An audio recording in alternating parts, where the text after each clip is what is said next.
दोस्तों नमस्कार। बहुत स्वागत है आपका चौकस भारत में। मैं आपका दोस्त ब्रजेंद्र। देखिए, राज्य सरकार एक तरफ बेरोजगारी दूर करने की कोशिश कर रही है और दूसरी तरफ उसी कोशिश में एक ऐसी छिद्र है, एक ऐसा छेद हो गया है जो इस कोशिश को बिल्कुल धराशायी करने पर तुल गया है। अब इसके पीछे कौन हो सकता है? दरअसल हम बात कर रहे हैं सिपाही भर्ती परीक्षा की। 1 तारीख को जो प्रारंभिक परीक्षा है वो हो गई, लेकिन कुछ ही देर बाद इसे कैंसिल कर दिया गया। लेकिन असली सूत्रधार जो हैं कैंसिल कराने वाले, यानी जो पेपर लीक कराने वाले, वो कौन है? इन सारे सवालों के साथ आज हम पहुंच गए हैं एक्स-आईपीएस अमिताभ दास सर के पास और इन्हीं से आज जानकारी लेंगे उन सारे मसलों के एक-एक पहलुओं पर। इन्हीं से जानकारी लेते हैं। सर, कैसे कैसे ये मसला हुआ, क्या कुछ अब सामने अपडेट है इसका? जी, मैं बताता हूँ दर्शकों को पूरा मामला संक्षेप में।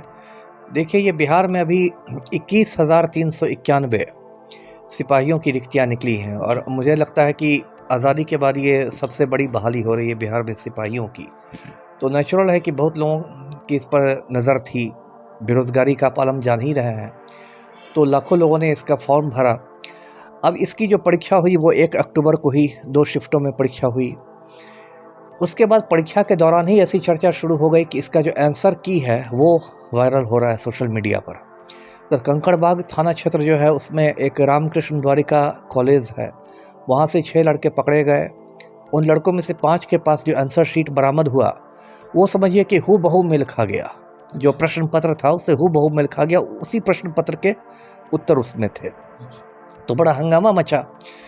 उसके बाद जो सिपाही भर्ती बोर्ड के चेयरमैन हैं, जो संजीव सिंघल सर हैं, तो इनका बयान आया, जिस बयान से मुझे निराशा भी हुई। इन्होंने कहा कि नहीं, हमारा इंटरनल अरेंजमेंट बहुत मजबूत है और किसी प्रकार से प्रश्न पत्र लीक नहीं हुआ है, सब कुछ ठीक ठाक है वगैरह वगैरह। लेकिन इतना ज़्यादा सबूत इकट्ठा होते गए कि कुछ घंटों के अंदर फिर इसको परीक्षा को रद्द भी कर दिया गया। 1 अक्टूबर वाली परीक्षा रद्द हो गई और 7 और 15 अक्टूबर को जो परीक्षाएं होनी थी वो अगले आदेश तक स्थगित कर दी गई। अब देखिए, सिपाही भर्ती में कितना इसका जाल फैला हुआ था, इसी से समझें कि पूरे बिहार में इस मामले को लेकर 74 एफआईआर हुए हैं। 74 23 जिलों में 74 एफआईआर। और ईओयू जो है आर्थिक अपराध इकाई बिहार पुलिस की, वो इसकी जांच कर रही है। मतलब 23 जिलों में इसका सेंटर दिया गया था परीक्षा के लिए? सेंटर तो मुझे लगता है सभी 38 जिलों में दिया गया होगा। अच्छा, लेकिन ये रद्द किए गए। और रद्द तो सबका हो गया, लेकिन एफआईआर 23 जिलों में हुआ है, 74 एफआईआर टोटल। और उसके बाद ईओयू ने एक एसआईटी का गठन किया है जांच के लिए। एसआईटी मतलब है स्पेशल इन्वेस्टिगेशन टीम, विशेष अनुसंधान दल जो होता है। और ये लंबा चौड़ा एसआईटी है। इसमें 1 डीआईजी हैं, 1 एसपी हैं, 6 डीएसपी हैं, है ना, 13 इंस्पेक्टर हैं, 2 सब इंस्पेक्टर्स हैं। लंबा चौड़ा एसआईटी बना है, इसमें कोई बात नहीं है, क्योंकि घोटाला लंबा चौड़ा है तो एसआईटी भी लंबा चौड़ा बनेगा। अब उस एसआईटी ने जो काम किया है, रिजल्ट है, उसके अनुसार अब तक 3-4 जो हैं वो पुलिस के जवान पकड़े गए हैं।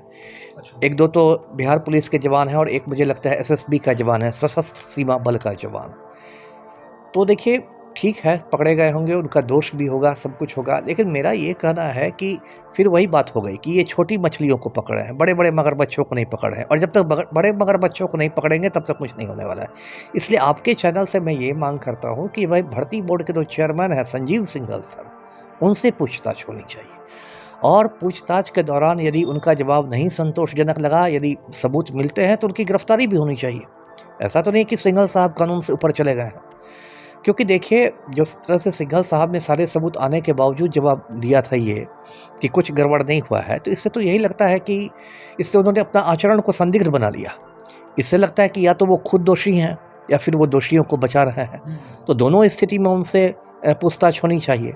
और जो मेरी जानकारी है कि एक ईओयू की तरफ से एक 12 प्रश्नों की एक प्रश्नावली भी गई है भर्ती बोर्ड को। एक क्वेश्चनियर गया है, प्रश्नावली, जैसे 12 सवाल किए गए हैं और उसके भी अब तक जवाब नहीं आयोग की ओर से आए, ये भी मेरी जानकारी है। तो जो हो, आपको मैं याद दिलाता हूँ दर्शकों को भी कि इसी तरह 2017 में बीएसएससी का पर्चा लीक हुआ था, बिहार कर्मचारी चयन आयोग का। और उसमें एक बहुत सीनियर आईएएस अधिकारी उसके चेयरमैन हुआ करते थे और बाकायदा उनकी गिरफ्तारी हुई। 3.5 साल वो जेल में भी रहे। जबकि ये बात अलग है कि उन पर जो इल्ज़ाम थे वो साबित भी नहीं हो सके। वो निर्दोष ही निकल गए, लेकिन उनको गिरफ्तार करने में जो फुर्ती सरकार ने दिखाई थी वो आज क्यों नहीं दिखाई जा रही है।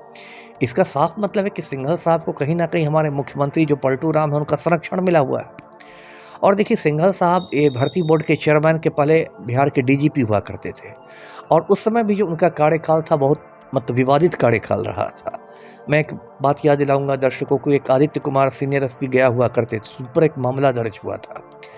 उसके सिंघल साहब ने कहा कि मुझे पटना हाईकोर्ट के चीफ जस्टिस ने 40 बार फोन किया आदित्य कुमार की पैरवी की, और उनके कहने पर सिंघल साहब ने वो फाइल बंद भी कर दी।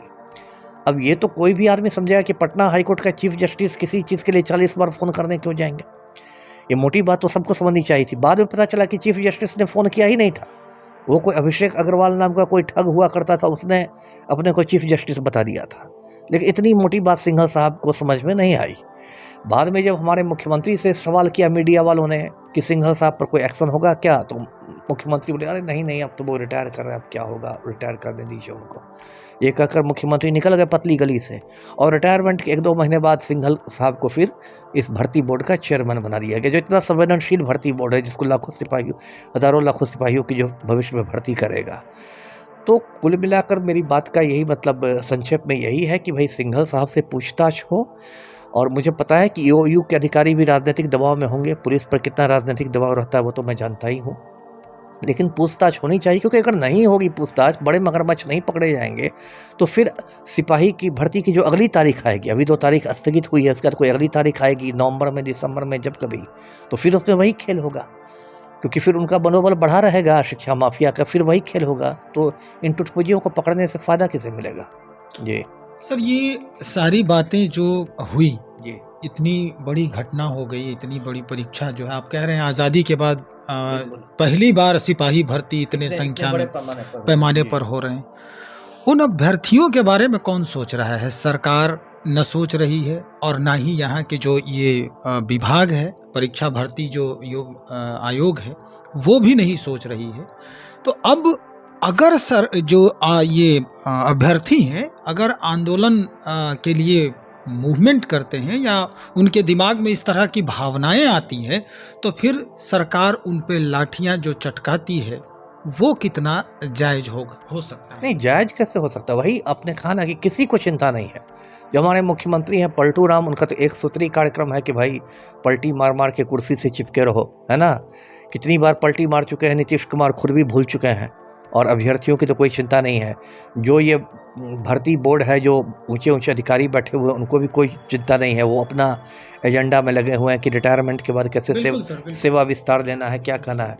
अब इसमें जो युवा लोग हैं, नेचुरल है कि पढ़ने वाले, वही पढ़ने वाले हैं, रियल जेन्युइन जो हैं, वही मैंने कहा, जो रियल होंगे, नेचुरल में फ्रस्ट्रेशन होगा कि भाई पढ़ लिख कर हम कुछ नहीं हमें मिला, झाल बजाते रह गए, यहाँ कोई सेटर आया 8 लाख रुपया खर्च करके वो बन गया सिपाही, तो फिर वो क्या करेंगे? वो सड़कों पर उतरेंगे। और ऐसा होता है, अब देखा गया कि शांतिपूर्ण आंदोलन भी जब होता है तभी पुलिस मतलब समझिए कि एकदम लाठियों से कूट के रख देती है। तो ये तो एक बहुत मतलब गलत संदेश जा रहा है, बहुत एक अन्यायपूर्ण हमारा समाज हो गया है। और बार बार जैसा मैं कहता हूँ कि बिहार के संदर्भ में यदि कहें तो पूरे राज्य में माफिया की हुकूमत है, और आम आदमी पर सर्जिकल स्ट्राइक हो रहा है। अब इससे दुखद बात क्या होगी? किस तरह की कार्रवाई होनी चाहिए? कार्रवाई हम अगर सिंघल साहब से ही पूछताछ हो तो कैसे, कहाँ से इसकी शुरुआत होनी चाहिए? शुरुआत क्या, इसमें कोई पंडित जी का मुहूर्त तो निकलवाना नहीं है। इसमें तो सीधे एसआईटी चीफ जो भी हैं, डीआईजी हैं, ढिल्लो साहब हैं, उनको खुद से जाके भर्ती बोर्ड में सिंघल साहब से पूछताछ करना चाहिए। राजनीतिक दबाव में, हाँ, बिना राजनीतिक दबाव में। क्यों राजनीतिक दबाव की चिंता करेंगे तब तो ना राधा को नौमन घी मिलेगा, ना राधा नाचेगी, है ना पलटू राम की हरी झंडी मिलेगी, ना आप पूछताछ कर सकेंगे। तो राजनीतिक दबाव को तो आपको मुकाबला करना ही पड़ेगा। राजनीतिक दबाव तो पुलिस पर रोज पड़ते हैं, 24 घंटे पड़ते हैं, तो उसके सामने कब तक कितना सरेंडर कीजिएगा? तो ये संभव है क्या? अब वही, उसी में तो अधिकारी की अग्नि परीक्षा होती है, उसी में तो अच्छे और कमजोर अधिकारी की पहचान होती है। मुझे मालूम है कि आसान नहीं है, बहुत कठिन है, मैंने खुद उसकी बहुत कीमत चुकाई है, राजनीतिक दबाव नहीं झेलने की। लेकिन अब लोग ये ढिल्लन अभी युवा अधिकारी हैं, इनसे हम लोग उम्मीद करते हैं कि कुछ अच्छा करेंगे। इनकी अब तक अच्छी छवि रही है तो कुछ अच्छा करके दिखाएं। बहुत लोगों की इनसे उम्मीदें बंधी हुई हैं, तो कुछ तो अच्छा करें। जी। चलिए सर, बहुत शुक्रिया जानकारी देने के लिए। तो अब बस उम्मीद ही है, क्योंकि जो जांच एजेंसियां हैं, स्वायत्त संस्थाएं हैं, उन पर राजनैतिक दबाव किस तरह से पड़ता है या किसे बचाने की भरपूर कोशिश की जाती है, ये तो स्पष्टता से बाहर नहीं आ सकता है। लेकिन अगर सोचा जाए तो उन अभ्यर्थियों के कैरियर का क्या हश्र हो रहा है जो रियल में बिना किसी लाग लपेट के सिर्फ और सिर्फ पढ़ना और परीक्षा की तैयारी करना जानते थे। उनके बारे में कौन सोच रहा है। बहरहाल जो भी हो, मसला जो भी आए सामने, रिजल्ट इसके सकारात्मक हो नकारात्मक हो, लेकिन स्थिति जो बिहार में बनते जा रही है वो निश्चित तौर पे एक प्रश्न चिन्ह खड़ा जरूर कर रहा है सरकार के ऊपर। देखते हैं। चलिए तब तक इंतजार करें, बने रहें हमारे साथ। बहुत शुक्रिया आपका।